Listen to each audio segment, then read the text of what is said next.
Iran लगातार America को झटके पर झटका दे रहा है। अमेरिका को अब समझ नहीं आ रहा क्या किया जाए। लाइव हिंदुस्तान की खबर देखिए जरा। ईरान ने अमेरिका को दिया एक और बड़ा झटका। F-18 को मार गिराने का दावा किया है। खबर में आगे है, पश्चिम एशिया में जारी तनाव के बीच ईरान ने अमेरिका को एक और बड़ा झटका देने का दावा किया है। ईरान के इस्लामिक गार्ड्स ने कहा कि उन्होंने अमेरिकी वायुसेना का एक F-18 फाइटर जेट मार गिराया है।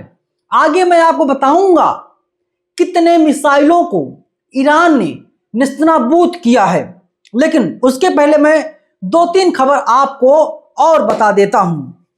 अब आप देखिए, खबर आ रही है ईरान के इशारे पर, हिंदुस्तान की खबर है, ईरान के इशारे पर जंग में कूदने को अंसारुल्लाह तैयार हो गया है और खुद अब एक कह रहा है जो दूसरा संगठन है अंसारुल्लाह कि हम लोग अब छोड़ेंगे नहीं इन लोगों को, यानी अमेरिका को और इजराइल को हम लोग मिट्टी में मिलाने का काम करेंगे। खबर में लिखता है पश्चिमी एशिया में तनाव अपने चरम पर है। एक रिपोर्ट के अनुसार यमन का हूती संगठन जो है, जिसका नाम अंसारुल्लाह है, समूह अमेरिका और इजराइल के खिलाफ ईरान के समर्थन में युद्ध में उतरने के लिए हाई अलर्ट पर है। मतलब जब कह दिया जाएगा तभी वो अटैक शुरू कर देगा।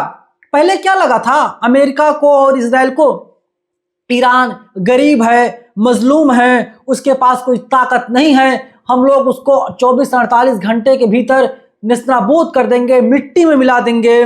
उसके सबसे बड़े नेता सुप्रीम लीडर को, खामेनेई को मार करके हम लोग दुनिया को दिखा देंगे, देखिए वास्तव में हम लोग बादशाह हैं, हम लोग ताकतवर हैं। लेकिन अब जो स्थिति और परिस्थिति बनती हुई दिखाई दे रही है, यही साफ जाहिर हो रहा है कि किसी भी कीमत पर जो है ईरान झुकने वाला नहीं है।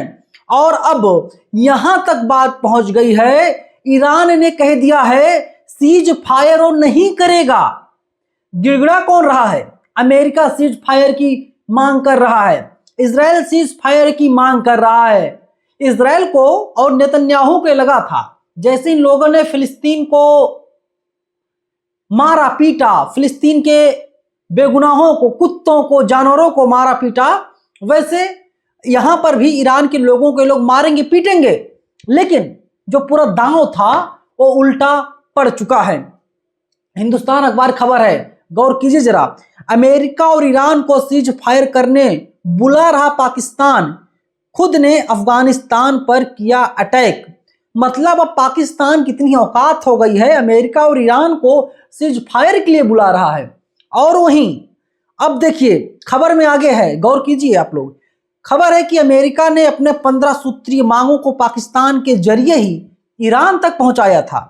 शुरुआत में ईरान ने संघर्ष विराम से इनकार कर दिया है, वहीं अब कहा जा रहा है कि ईरान इन मांगों पर विचार कर रहा है।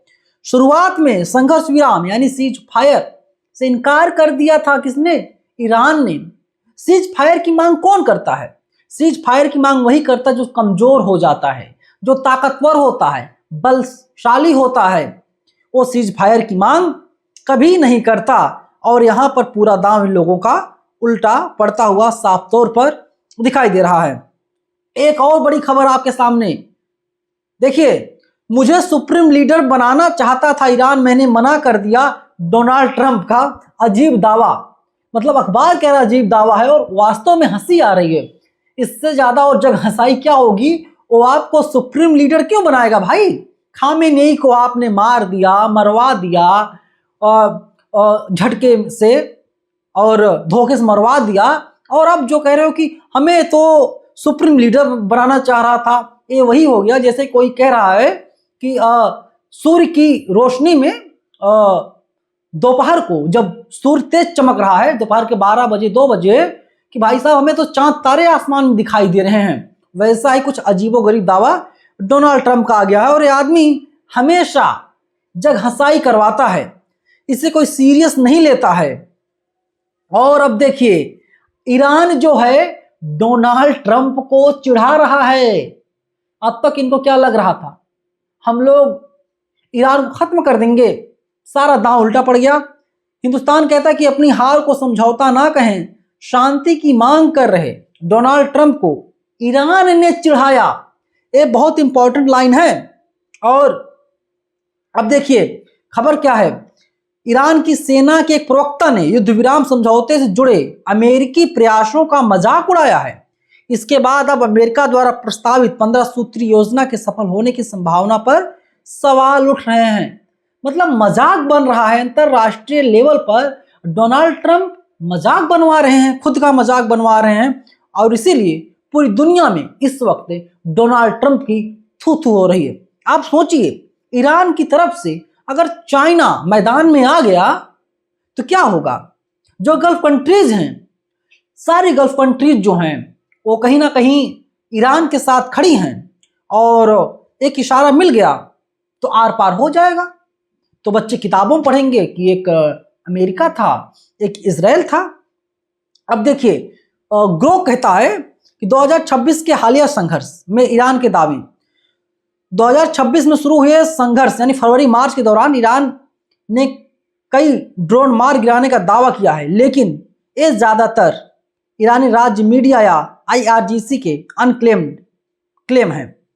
13 यूएस इजरायली ड्रोन्स को मार गिराया है।